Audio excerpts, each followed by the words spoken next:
Hey guys, you're here for lasting impression tricks. This is a perk that makes rocket launchers sticky. They do increased damage after a short delay. This is like the single target version of cluster bombs.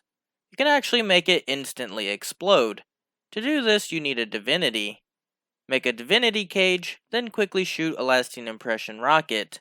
You will see the impact damage, then the rocket will explode right after. This is because of the cage disappearing. Since the cage no longer exists, the rocket explodes doing full damage. That detonates the rocket early or instantly with good timing. What does that mean for damage? The boss is debuffed for the impact damage, but because it disappears, it is not applied to the lasting impression damage.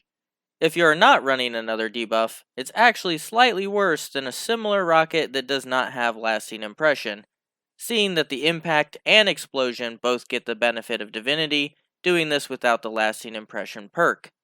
So this solo method would do a lot more damage with a frenzy rocket launcher instead.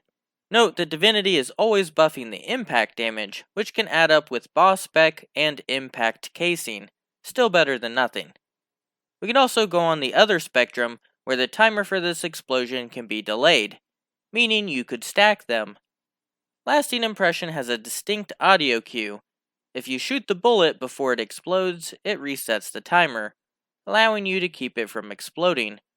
Of course, it's pretty hard to hit, and by the time you reload, it's probably exploded in your face. This seems to only work when the rocket is not on an enemy, so only useful if you miss.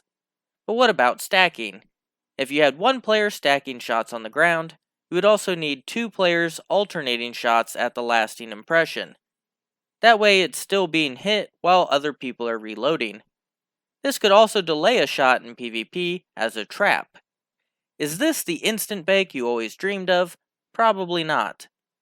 Lastly, you can change the direction of lasting impression rockets. This requires you to have ricochet rounds or seraph rounds. Because the bullets bounce, shooting at a lasting impression that is not stuck on an enemy can bounce it off of the surface. It reacts as if you are hitting it from the other side, peeling it off the wall by changing its direction. Kind of like if it was still trying to move forward, but the wall was acting like the brakes. This eliminates the brakes, but the direction is pretty random. Special thanks to Kimber Prime, Flyin' Thunder, and Epic Gamer 420 for this. Cheese forever, Guardian.